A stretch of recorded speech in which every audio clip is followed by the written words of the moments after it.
In today's video, I'll show you how to file your taxes using Turbotax quickly and confidently.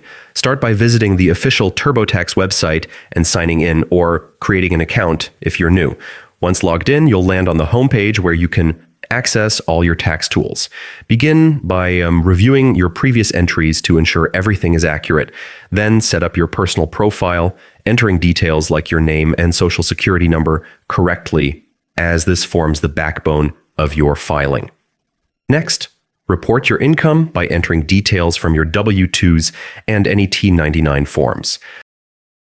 Accuracy here is key to avoiding issues later. After that, input your deductions, credits, and other relevant tax information. Turbotax guides you step by step, making it easy to maximize your benefits. Finally, review all your information and submit your tax return. Turbotax ensures the process is straightforward and secure, and support is available if you get stuck.